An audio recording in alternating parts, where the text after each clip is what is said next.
ایران کے ساتھ مذاکرات کا دوسرا دور بھی اسلام آباد میں ہو سکتا ہے۔ امریکی صدر ڈونلڈ ٹرمپ کا نیو یارک پوسٹ کو انٹرویو، کہا ایران کے ساتھ بات چیت کے اگلے دور کے لیے دوبارہ پاکستان جانے کا امکان ہے۔ مذاکرات اگلے 2 دن میں پاکستان میں دوبارہ شروع ہو سکتے ہیں۔ آپ کو پاکستان میں رہنا چاہیے، اگلے 2 دن میں کچھ ہو سکتا ہے۔ ہمارا جھکاؤ پاکستان جانے کی طرف زیادہ ہے۔ ہم کسی ایسے ملک کیوں جائیں جس کا اس معاملے سے تعلق نہیں؟ پاکستان کے فیلڈ مارشل عاصم منیر بہت اچھا کام کر رہے ہیں۔ امریکی صدر ڈونلڈ ٹرمپ نے پھر تعریف کر دی۔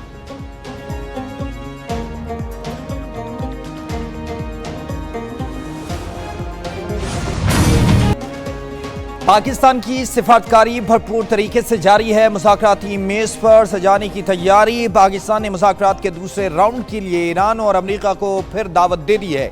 سفارتی ذرائع نے بتایا کہ ایران نے امریکہ کے ساتھ بات چیت کے لیے اسلام آباد کو بہترین آپشن قرار دیا۔ پاکستان کو مذاکرات کے دوسرے راؤنڈ کے حوالے سے فریقین سے آئندہ ہفتے مثبت جواب ملنے کی امید ہے۔ پاکستان اپنی ثالثی میں امریکہ ایران مذاکرات کے دوسرے دور میں معاہدہ اسلام آباد پر بھی دستخط ہونے کا خواہاں ہے۔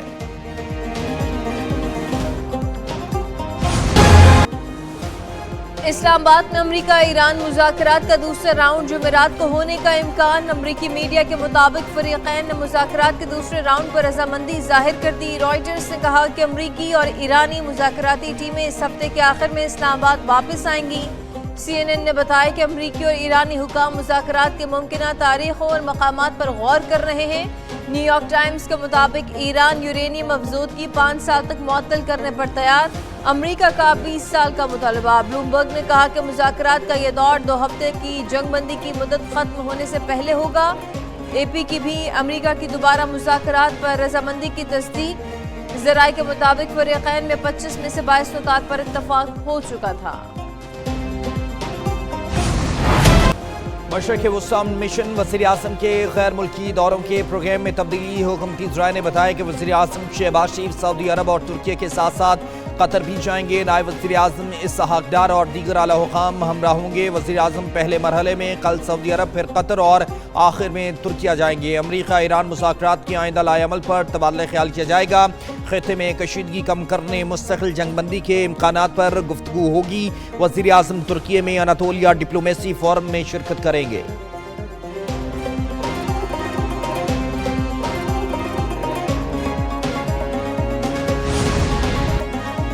صدر آصف علی زرداری سے وزیر اعظم شہباز شریف کی ملاقات۔ خطے میں موجودہ سلامتی اور سفارتی صورتحال پر تبادلہ خیال۔ وزیر اعظم نے صدر کو ایران اور امریکہ کے درمیان تمام پہلوؤں پر اعتماد میں لیا۔ صدر مملکت نے وزیر اعظم، نائب وزیر اعظم اور فیلڈ مارشل کی کاوشوں کو سراہا۔ صدر آصف علی زرداری نے عالمی امن کے فروغ میں پاکستان کے کردار پر روشنی ڈالی۔ کہا خطے کی صورتحال کے اثرات عالمی سیکورٹی، معیشت اور سیاست پر بھی پڑ رہے ہیں۔ وزیر اعظم شہباز شریف کی زیر صدارت اعلیٰ سطح کا مشاورتی اجلاس۔ ذرائع نے بتایا کہ اجلاس میں وزیر خارجہ اسحاق ڈار سمیت اعلیٰ حکام نے شرکت کی۔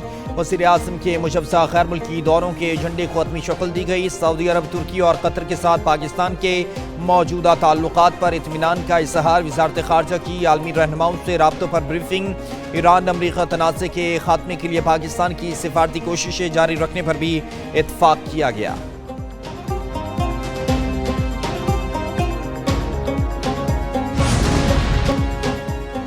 امریکی ناکہ بندی دھری کی دھری رہ گئی۔ آبنا ہرمز سے بحری ٹریفک چل پڑی۔ چین اور ایران سے منسلک 4 بحری جہاز آبنا ہرمز سے گزر گئے۔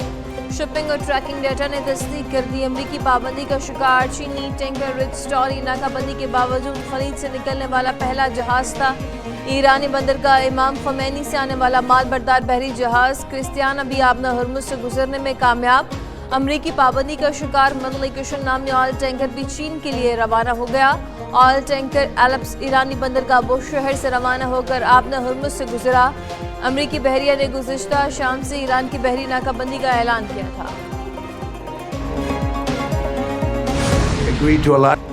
امریکی صدر نے ناکہ بندی توڑنے پر جہاز تباہ کرنے کی دھمکی دے دی۔ ٹرمپ کا ایران سے جوہری مواد واپس لینے کا اعلان۔ کہا ایران نے پیغام بھیجا تھا، وہ بے تابی سے ڈیل چاہتے ہیں۔ ایران نے برے طریقے سے مذاکرات کیے۔ امریکہ کسی ملک کو بلیک میل کرنے کی اجازت نہیں دے سکتا۔ ایران کسی صورت جوہری ہتھیار نہیں رکھ سکتا۔ گزشتہ روز ابنائے حرمت سے 34 جہاز گزرے. اب ناکابندی شروع کر دی ہے. بہت سے ملکوں کے جہاز تیل لینے امریکہ آ رہے ہیں. یقین ہے ایران آخر کار راضی ہو جائے گا. امریکہ ایران کا معاملہ نمٹانے کے بعد کیوبا کا بھی رخ کر سکتا ہے.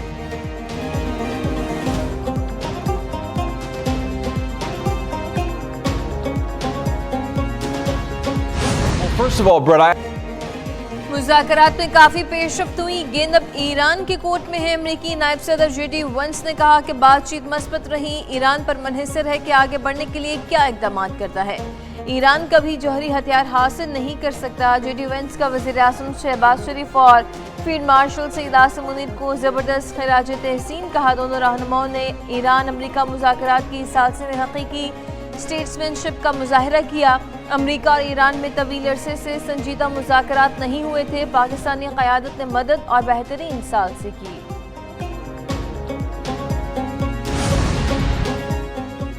ایران امن مذاکرات جاری رکھنے کے لیے تیار ہے. تنازعات کے حل کے لیے سفارتکاری ہی ترجیح ہے. ایرانی صدر مسعود پزشکیان کی فرانسیسی منصب میکرون سے ٹیلی فون پر گفتگو. کہا دھمکیوں اور فوجی کارروائی غیر مفید ہیں. اس سے امریکہ کے پیدا کردہ مسائل مزید سنگین ہو جائیں گے. یورپ کو عالمی قوانین اور ضوابط کی پیروی کے لیے امریکہ کی حوصلہ افزائی کرنی چاہیے.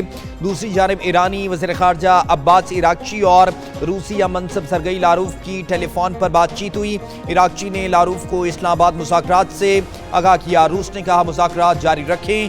کسی صورت دوبارہ تصادم نہیں ہونا چاہیے.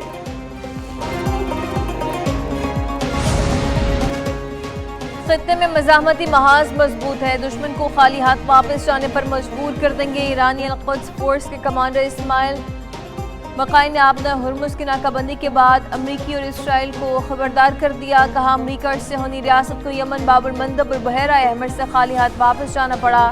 اس بار بھی انہیں کامیابی حاصل نہیں ہوگی.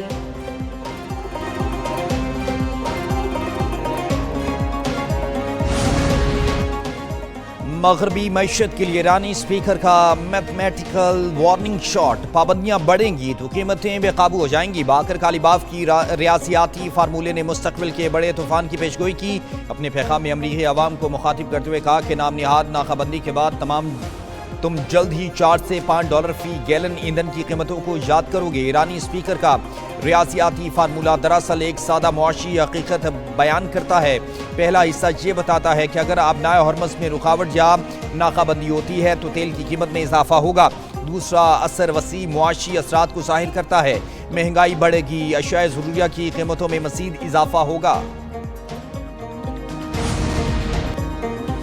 چین کی مشرق وسطی میں پائیدار امن کے قیام کے لیے متحرک. چینی صدر شی جن پنگ سے بیجنگ میں ابوظبی کے ولی عہد خالد بن محمد کی ملاقات. چینی صدر نے کہا کہ چین اور عرب دنیا کے درمیان مضبوط شراکت داری کی ضرورت ہے. دنیا اس وقت امن اور جنگ اور اتحاد و تصادم کے ہم موڑ پر کھڑی ہے. دوسری جانب چین نے ایران کو ہتھیاروں کی فراہمی کی رپورٹس مسترد کر دیں. ترجمان چینی وزارت خارجہ نے کہا کہ موجودہ صورتحال انتہائی نازک مرحلے میں داخل ہو چکی. بحران کے حل کے لیے مکمل جنگ بندی ہی واحد راستہ ہے. امریکہ کا ایرانی بندرگاہوں کی ناکہ بندی خطرناک اقدام ہے.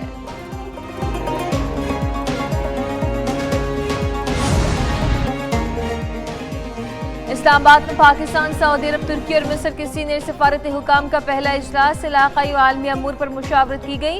4 برادر ملکوں کے درمیان مشترکہ تعاون کے فریم ورک کی تشکیل پر اتفاق. امن، ترقی اور اقتصادی تعاون کو فروغ دینے پر زور دیا گیا. نائب وزیر اعظم اسحاق ڈار سے ترکی کے نائب وزیر خارجہ کی بھی ملاقات ہوئی. اسحاق ڈار سے مصر کے اسسٹنٹ وزیر خارجہ سفید نے ملاقات کی. نائب وزیر اعظم سے سعودی عرب کے ڈائریکٹر جنرل وزارت خارجہ کی بھی ملاقات ہوئی ہے.